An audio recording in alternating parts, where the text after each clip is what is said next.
Bismillahirrahmanirrahim. Assalamualaikum warahmatullahi wabarakatuh.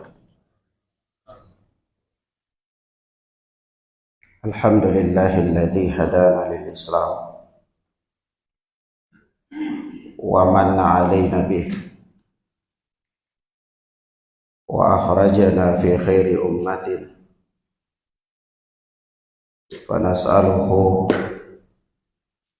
at-taufiqa lima yuhibbu wa yarda wal hifdha mimma yakrahu wa yaskhad. Wa nusalli wa nusallimu ala habibina wa sayyidina Muhammad ibn Abdillah wa ala alihi wa ashabihi wa man sara ala nahjihi ila yaumil qiyamah. Amma ba'd. Ikhwan wa akhwat rahimani wa rahimakumullah, kita masih berada pada pembahasan al-imanu bil anbiya'i wal malaikah, beriman terhadap para nabi dan para malaikat-malaikat Allah Azza wa Jalla. Baik. As-su'al,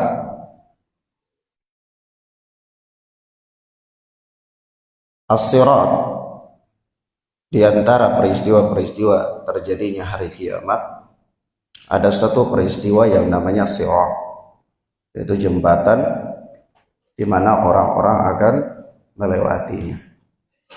Pertanyaan, siapa yang akan melewati jembatan tersebut? Semua manusia atau satu-satu? Satu-satu. Saya mau kasih hadiah. Siapa yang jawab? Apakah semua manusia akan melewatinya atau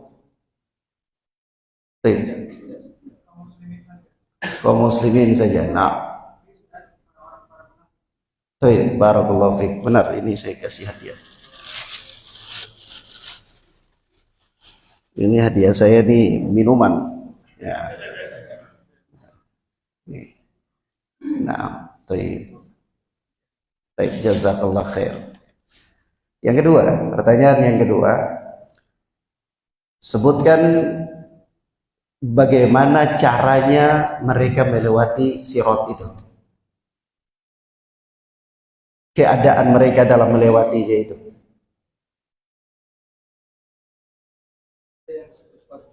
Yang pertama, ada yang seperti kilat. Ini saya mau kasih hadiah ini. Pertama seperti kilat. Siapa yang jawab? Siapa? Satu-satu. Mana? Ini jawab.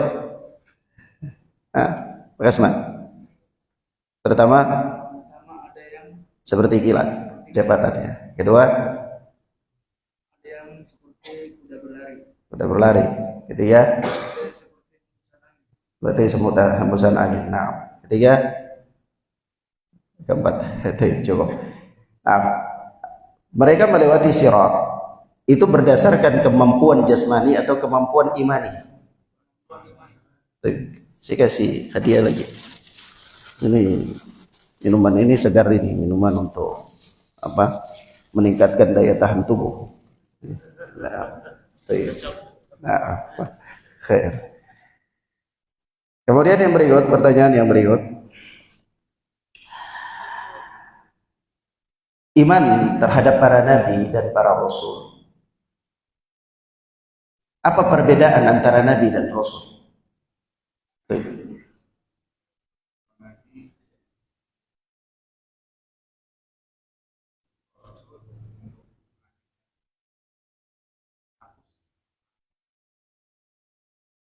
Nabi berdakwah untuk kaumnya saja dengan tidak membawa syariat yang baru, melanjutkan yang telah ada.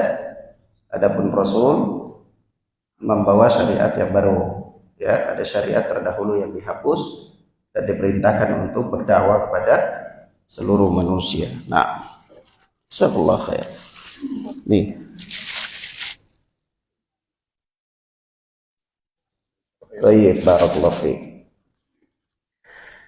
Nah, kita lanjutkan.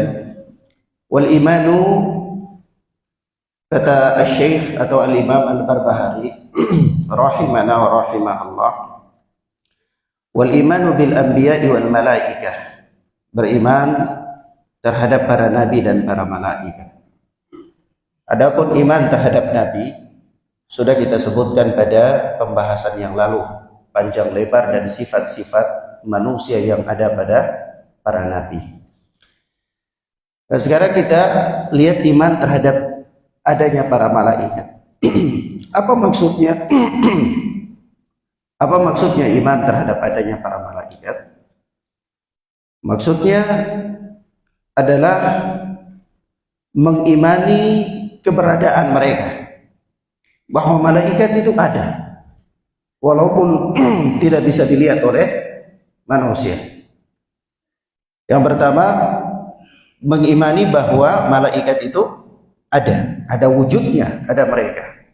Nah, yang kedua, beriman terhadap tugas-tugas yang diberikan oleh Allah Subhanahu wa taala kepada para malaikat.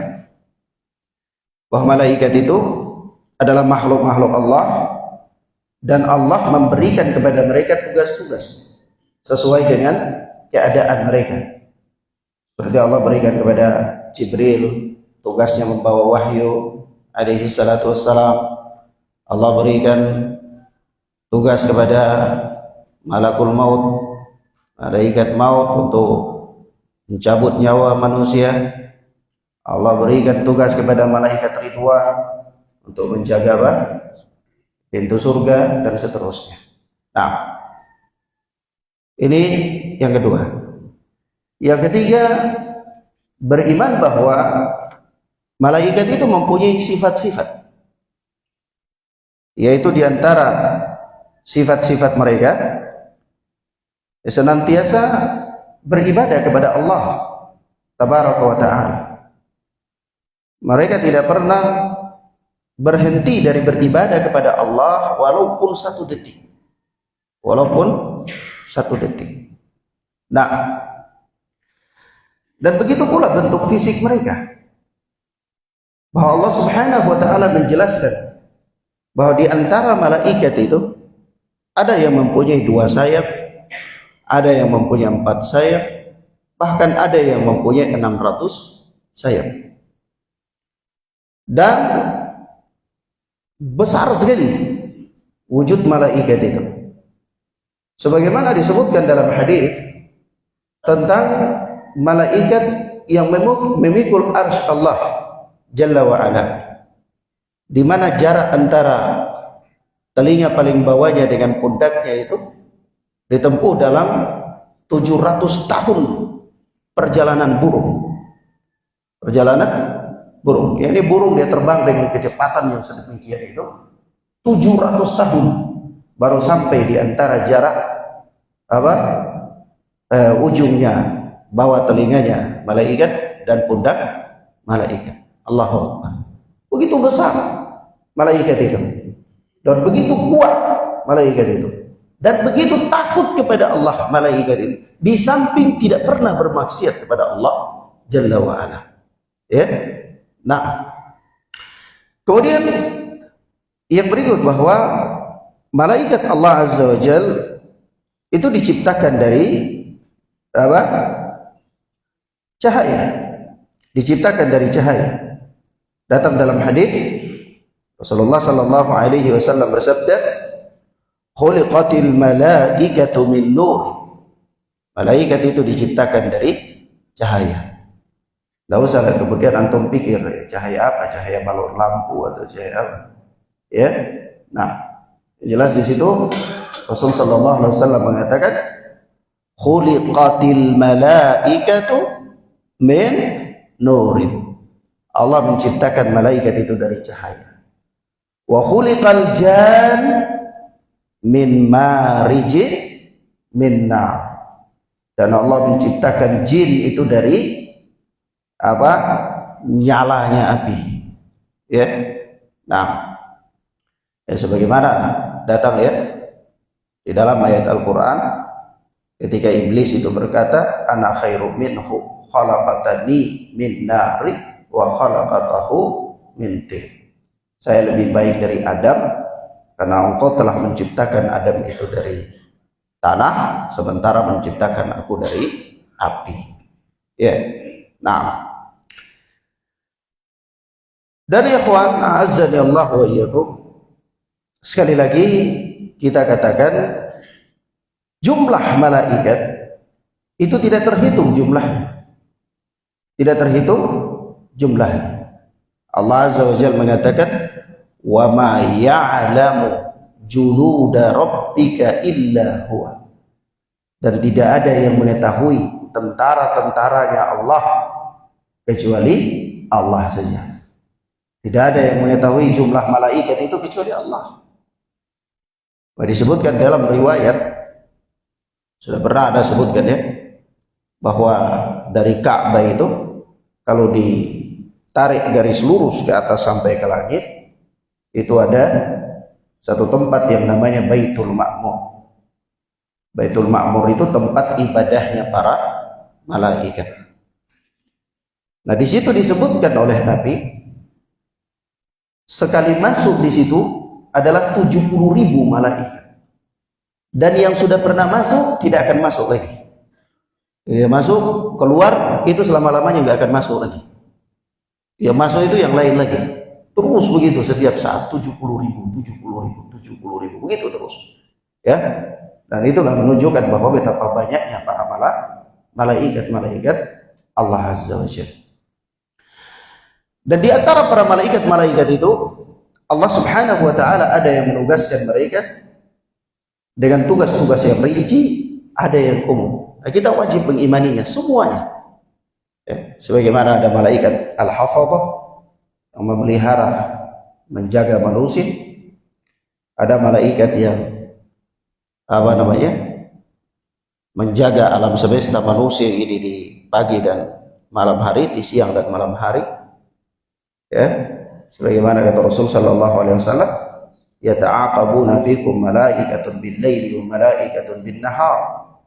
Ya, senantiasa berganti turun menjaga kalian itu malaikat penjaga siang dan malaikat penjaga malam. Ya.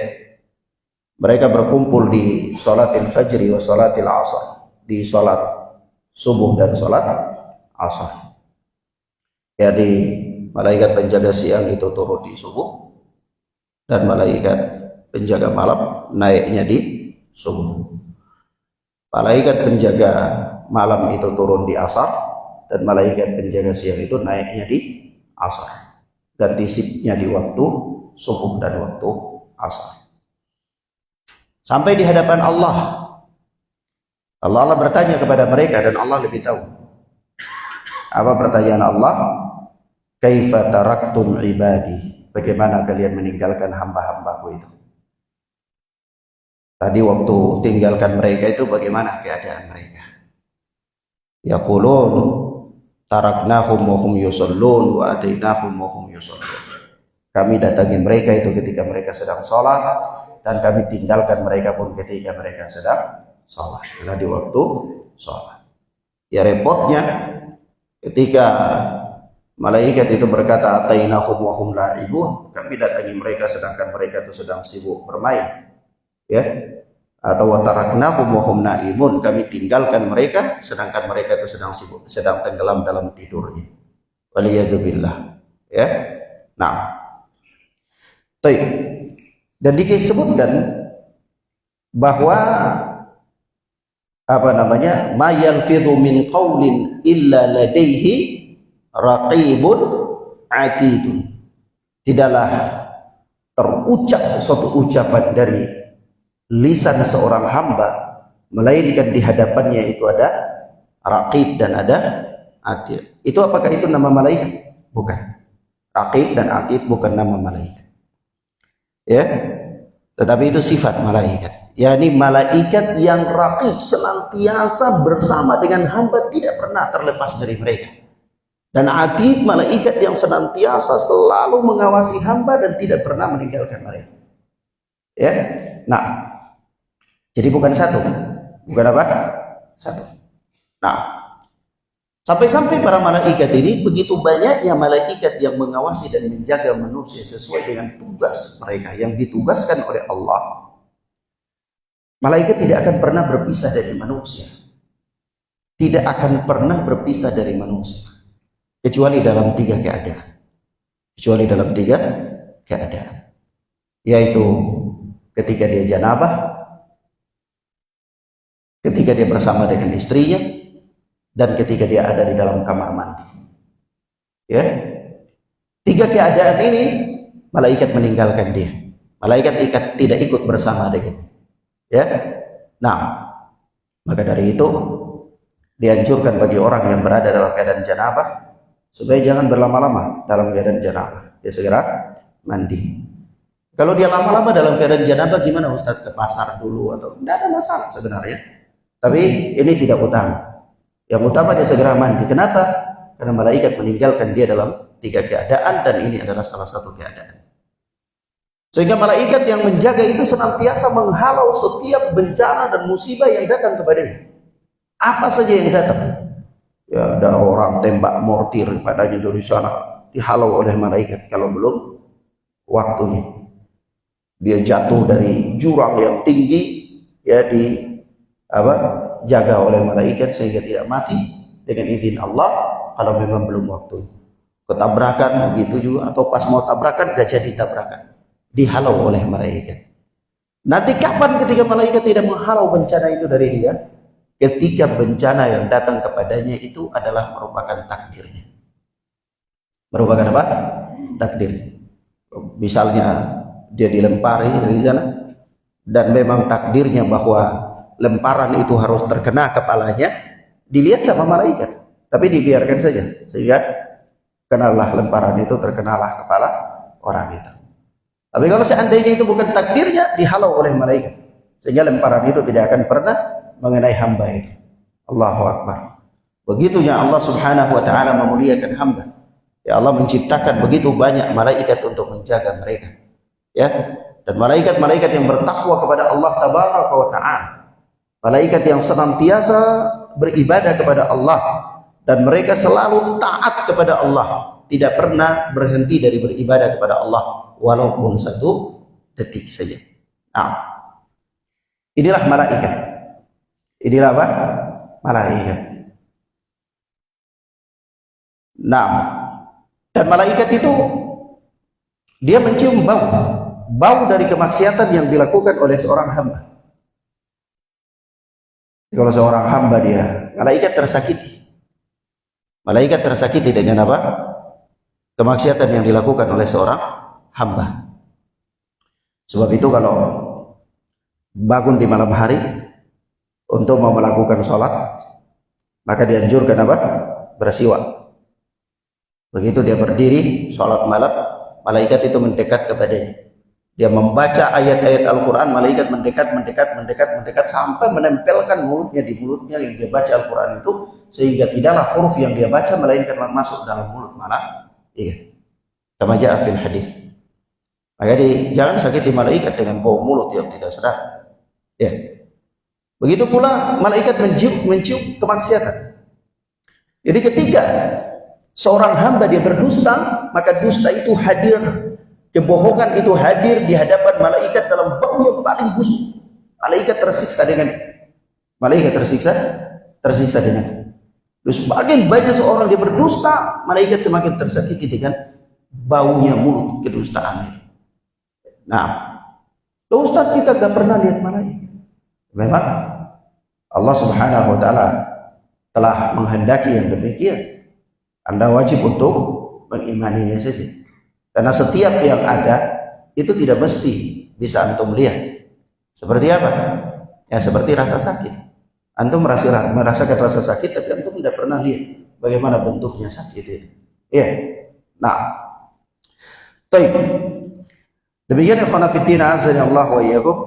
Ini beberapa bagian terkecil daripada iman terhadap para malaikat Allah azza wa jalla.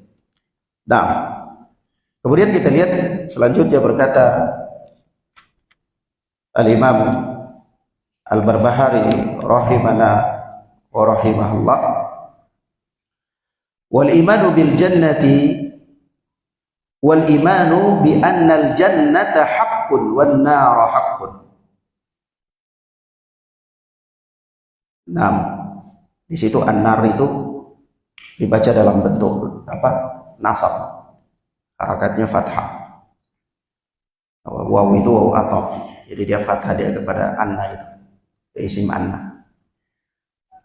Wal imanu bi annal jannata haqqun wan nara haqqun.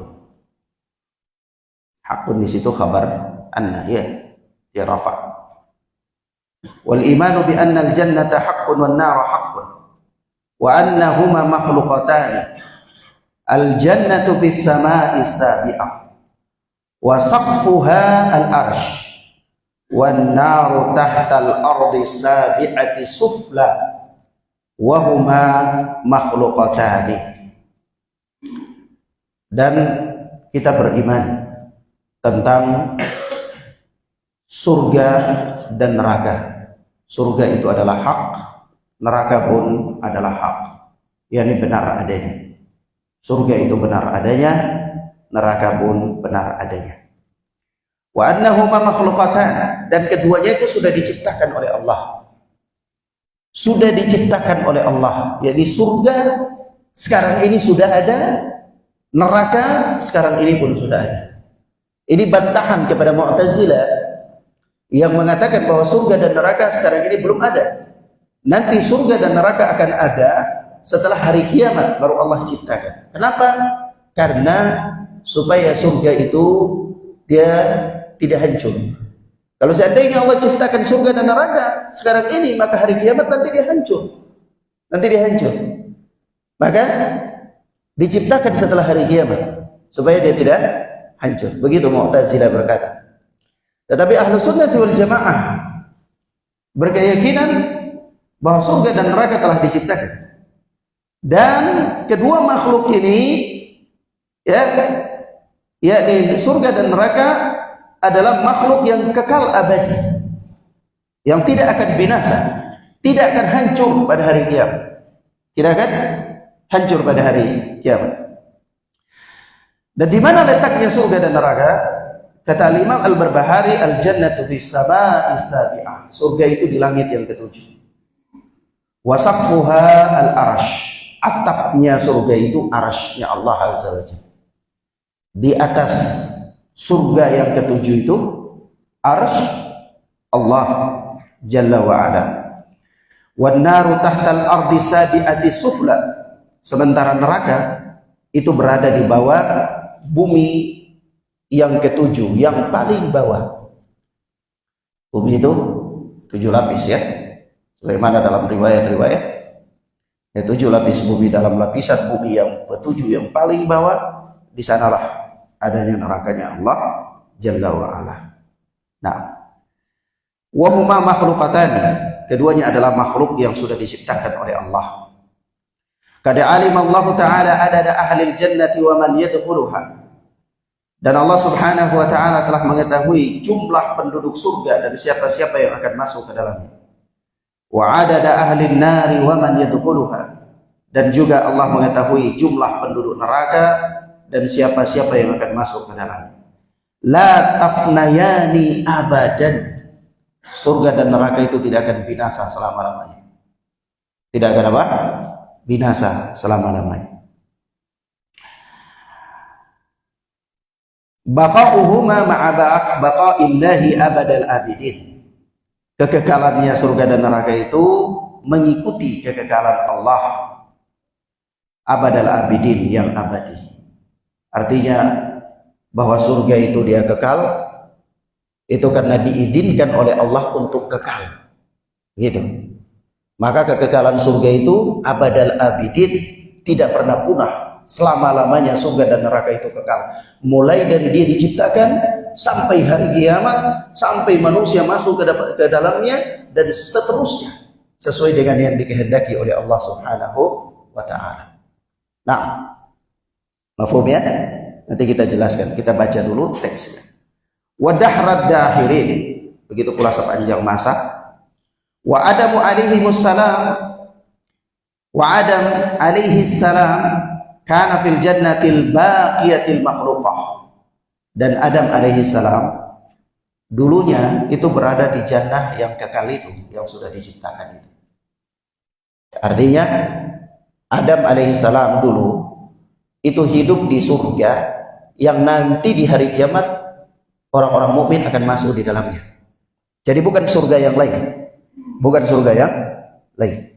Nah, ini bantahan kepada ahli kalam yang mereka mengatakan bahwa surga yang dihuni oleh Adam itu bukan surga yang nanti orang-orang beriman masuk ke dalamnya pada hari kiamat. Maka di sini dibantah bahwa surga yang dihuni oleh Nabi Adam alaihi salatu wassalam ketika Allah menciptakan Adam waktu itu dan hidup di surga itu, yang Allah katakan kulu washrabu wala taqrabu hadhihi syajarah, makan dan minumlah dan janganlah mendekati pohon ini. Fa'azallahuma syaitan menggelincirkan mereka berdua sehingga mereka mengambil pohon itu. Itu adalah kisah itu terjadi di mana? Di surga. Di surga yang mana? Surga yang mana? Ya surga yang nanti di hari kiamat manusia orang-orang beriman akan masuk ke dalamnya. Jadi pertanyaannya, apakah surga itu sudah pernah dihuni oleh manusia? Sudah. Sudah ada yang masuk di dalamnya? Sudah apa belum? Sudah. Ketika Rasulullah melihat penghuni-penghuni surga itu apa? Nyata apa hayalan? Nyata apa hayalan? Nyata. Kenapa nyata? Wong Adam saja sudah pernah hidup di dalamnya. Paham ya? Paham ya, ikhwan? Waktu itu Adam hidup dengan roh apa? Jasad. Dua-duanya. Na'am, barakallahu fiik. Nah, itu yang benar. Adam alaihi salatu wassalam hidup di surga ketika itu dengan jasad dan roh. Bukan roh saja. Bukan roh saja. Iya. Ketika Allah Subhanahu wa taala berfirman kepada para malaikat, "Inni ja'ilun fil ardi khalifah." Aku hendak menciptakan seorang makhluk yang menjadi khalifah di muka bumi. Lalu Allah ciptakan Adam, terbaringnya Adam ratusan tahun sampai Allah tiupkan roh di dalamnya itu. Hiduplah Adam. Kalimat pertama yang diucapkan oleh Adam adalah alhamdulillah. Itu terjadi di mana? Jadi di mana? Surga. Terjadi di mana ya, kawan? Di surga. Paham? Sehingga nanti dari surga itulah Allah turunkan Adam alaihi salatu wassalam dan Hawa ke dunia. Paham ya? Paham ya? Baru melalui kehidupan dunia. Tapi tadinya hidup di surga. Sampai di sini paham ya? Paham. Baik. Fa ukhrija minha ba'da ma asallaha azza wa jalla. Dan Adam dikeluarkan dari surga setelah dia melakukan kekeliruan terhadap Allah azza wa jalla, yakni ketika dia terjatuh dalam dosa, yaitu melakukan hal yang dilarang oleh Allah azza wa jalla. Baik. Kita berikan mukaddimah sebelum masuk di bab ini. Sebenarnya ada hal yang iskal bagi saya ya, yang saya menganggap ada sedikit permasalahan dalam susunan bait-bait kalimat yang disampaikan oleh Al-Imam Al-Barbahari. Hikmahnya saya belum bisa mampu untuk memahaminya, yaitu kenapa Al-Imam Al-Barbahari meletakkan iman kepada Nabi dan malaikat di antara iman kepada sirat dan kepada surga dan jannah. Mafhum ya? Siapa yang bisa mengeluarkan faedah? Kenapa? Belum bisa. Saya juga belum bisa. Tapi yang jelas, kenapa Ustadz mesti bertanya seperti itu? Ya, karena di dalam teks-teks hadis yang berbicara tentang sirat itu seluruh para ulama mengatakan bahwa setelah terjadi peristiwa sirat, maka peristiwa selanjutnya itu adalah surga dan neraka. Peristiwa selanjutnya adalah surga dan neraka. Jadi kalau kita melihat tertibnya, mestinya sirat kemudian bicara tentang surga dan neraka. Iman terhadap nabi dan malaikat mestinya diletakkan di bab yang paling depan, kan gitu. Iya. Nah, kenapa Al-Imam Al-Barbahari rahmatullah alaih menyusupkan iman terhadap para nabi dan malaikat di antara iman terhadap sirat dan terhadap surga dan neraka. Kalau seandainya kita boleh membahas dan mengusulkan satu bab di tengah-tengah ini, maka ada bab yang paling pantas untuk disebutkan di tengah-tengah antara sirat dan surga dan neraka. Bab apa? Bab kantorah. Bab apa? Kantorah. Apa itu kantorah? Satu jembatan terkhusus selain daripada jembatan sirat. Ya.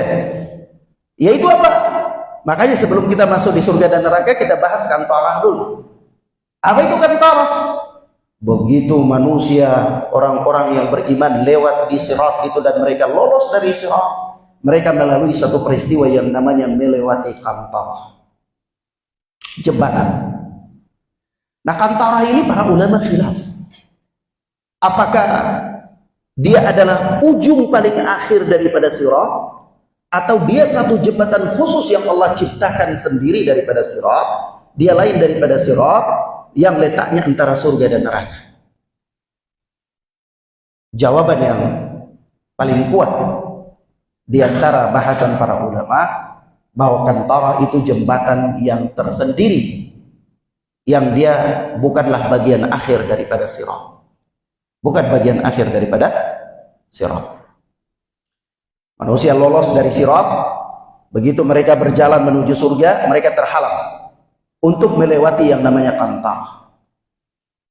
Peristiwa apa di sana? Peristiwa kisos.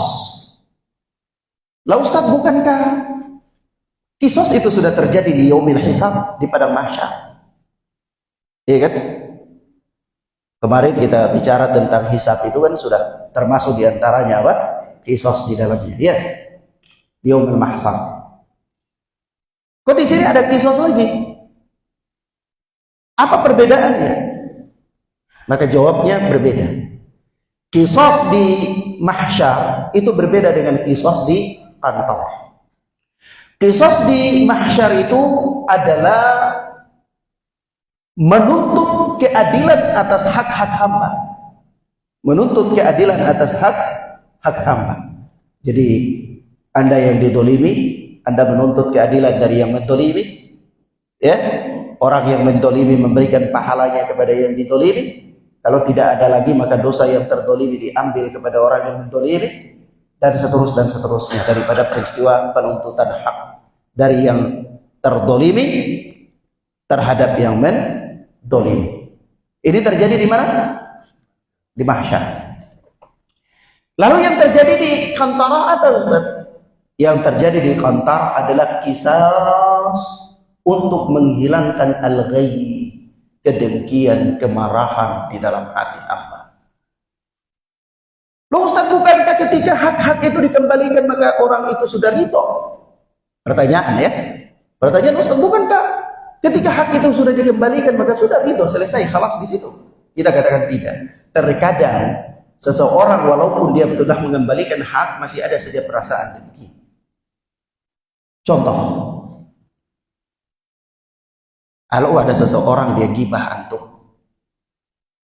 lalu suatu saat dia datang minta maaf, ya akhi, afwan, anak sudah gibah antum, ya ternyata anak keliru, ya mohon dimaafkan gini-gini. Antum, oh ya sudah, tidak apa-apa, anak maafkan antum. Begitu terjadi maaf sudah, apakah perasaan orang yang menggibah itu langsung khalas? Plong gitu. Biasanya masih tersisa rasa kejengkelan, ya. Atau barang antum diambil, dicuri oleh seseorang, dicuri, antum cari sudah tidak ada. Suatu saat dia datang, dia kembalikan, ya afwan, ana waktu itu nyuri barang antum ini. Oh sudah, saya kembalikan. Begitu dia kembalikan, apakah ketika itu langsung perasaan antum enak? Ya, nah, masih tersisa di dalam hati antum kejengkelan biasanya. Iya, mahfum ya ikhwan? Maka perasaan-perasaan ini dihilangkan semuanya itu di kantorah. Di mana? Di kantorah. begitu perasaan dengki, perasaan iri, perasaan yang macam-macam dari penyakit-penyakit hati itu dikisas di kantara itu begitu bersih semuanya, baru mereka masuk surga. Supaya mereka masuk surga tidak ada dengan kedengkian, mereka masuk surga tidak ada dengan kebencian, mereka masuk surga tidak ada dengan apa? Hasad dan seterusnya. Benar-benar mereka masuk surga dalam kondisi sebagai orang-orang yang bersaudara. Iya, mafhum ya ikhwan? Baik, paham dong? Itulah peristiwa di Qantarah. Baru kemudian kita bicara tentang surga dan neraka. Bicara tentang surga dan neraka, itu artinya kita sedang berbicara tentang peristiwa-peristiwa hari kiamat, tentang alam akhirat. Tentang alam akhirat. Catatan-catatan penting yang berkaitan dengan surga dan neraka adalah surga dan neraka itu makhluk yang telah diciptakan oleh Allah Subhanahu wa ta'ala. Sudah pernah ada penghuninya. Sudah pernah ada penghuninya. Dan juga sudah ada penghuninya. Kalau dikatakan Ustaz, kalau begitu sekarang apakah surga itu sudah ada penghuninya, neraka sudah ada penghuninya? Maka datang dalam hadis yang dikeluarkan oleh Imam Abu Dawud, Al-Imam Muslim rahimahumullah. Begitu juga terdapat sebagian riwayat dalam Musnad Imam Ahmad, tapi penggalan-penggalannya saja. Begitu juga penggalan yang terdapat dalam Sahih Bukhari, bahwa kata Rasulullah sallallahu alaihi wasallam, "Ra'aitu Amr ibn Luhai al-Khuzai." Saya melihat Amr bin Luhai al-Khuzai itu dia mencabik-cabik ususnya di dalam neraka. Di dalam neraka. Mafhum ya ikhwan? Saya melihat Amr bin Luhai al-Khuzai mencabik-cabik ususnya di dalam neraka. Paham kalimatnya? Paham kalimatnya? Nah, dan dia adalah orang yang pertama kali membuat kesyirikan di tanah Arab. Dia orang yang pertama kali membuat kesyirikan di tanah Arab. Nah, ini dalil dijadikan oleh para ulama bahwa ketika itu Amr bin Luhai ada di neraka atau tidak? Ada di neraka atau tidak? Ada. Sabda Nabi ini hayalan apa nyata? Hah? Mimpi atau nyata? Nyata. Rasulullah melihat Amr bin Luhai. Begitu pula dalam hadis-hadis Rasulullah berbicara tentang surga. Rasulullah melihat penghuni-penghuni surga. Nyata apa khayalan? Hah? Nyata. Maka dari situlah kita katakan bahwa sudah ada sebahagian penghuni yang masuk surga dan sebahagian penghuni yang masuk neraka. Tapi mayoritasnya belum. Mayoritasnya belum. Mereka masih ada di alam barzakh yang nanti setelah melalui peristiwa-peristiwa ini semua baru mereka dimasukkan oleh Allah Subhanahu wa taala ke dalam surga atau ke dalam neraka. Yang berikut, surga dan neraka karena dia adalah makhluk, maka sebagaimana makhluk yang lainnya. Itu dia bisa berbicara, dia bisa bernapas. Dia berbicara dan dia bernapas. Lah Ustaz, iya. Lah iya. Apakah setiap makhluk berbicara dan bernapas? Iya, setiap makhluk. Hatta pohon, hatta batu. Pohon. Antum sudah pernah mendengar riwayat-riwayat yang menyebutkan tentang pohon berbicara? Sudah pernah mendengar tentang batang pohon kurma yang menangis ketika Rasulullah tidak berkhutbah lagi di pangkal pohon tersebut, ya, dan seterusnya. Bicara, dia bicara, dia bernapas. Hatta batu berbicara. Loh, batu bicara, iya. Bukankah pada hari kiamat bumi akan bersaksi, akan mengabarkan apa-apa yang terjadi di atasnya? Dan antum pernah mendengar kisah Nabi Musa alaihi salatu wassalam mandi di sungai. Yang Nabi Musa tidak pernah mandi bersama-sama dengan orang-orang di kampungnya itu, selalu mandi tersembunyi dan menutup auratnya. Maka orang-orang kampung mengatakan Musa tidak mau mandi sama-sama dengan kita karena dia penyakit kulit. Dia malu. Ya. Maka suatu saat Musa itu alaihi salatu wassalam mandi Dia buka pakaiannya, dia letakkan di atas batu, tiba-tiba batu lari. Batu jalan. Musa kaget, batu itu pergi sama anunya, dia lari. Dia katakan, ya, wahai Hajar, pakaianku, pakaian. Musa ini lari kejar sambil ngambil pakaian. Orang-orang yang lagi mandi lihat ternyata Musa lari nggak pakai pakaian. Oh enggak, dia nggak penyakit kulit ternyata. Ya, nah begitu. Mafhum ya, kawan? Jadi dia berbicara. Neraka berbicara, surga berbicara. Bahkan di hari kiamat neraka berbicara meminta ditambahkan penghuninya. Hal min mazid, hal min mazid. Apa ada lagi ya Allah? Apa ada lagi? Waliyadu billah. Ya. Dan dia bernapas. Dia bernapas. Sebab itu kata Rasulullah sallallahu alaihi wasallam, surga dan neraka itu bernapas sehingga kalau siang hari yang sangat panas jadi, maka sholat duhurnya itu diundur, digeser waktunya, ya sampai waktu yang sudah agak dingin. Kenapa? Karena panas yang sangat panas itu merupakan apa? Tiupan nafasnya jahanam. Ya, jadi dia bernapas. Karena dia adalah makhluk Allah Azza wa Jalla. Baik. Sampai di situ mafhum ya, kawan? Paham ya? Nah, kita cukupkan pembahasan masih sekitar surga dan neraka insyaallah taala dan belum selesai. Mudah-mudahan kita lanjutkan pada pertemuan berikutnya. Ini hari Senin, ini hari antar istri. Ya. Nah, beda sama hari Ahad ya. Nah, wallahu taala a'lam bissawab. Hadanallahu wa iyyakum wa barakallahu fikum. Wassallallahu ala nabiyyina Muhammad wa ala alihi wasallam. Subhanakallahumma wa bihamdika asyhadu an la ilaha illa anta astaghfiruka wa atubu ilaik. Assalamualaikum warahmatullahi wabarakatuh.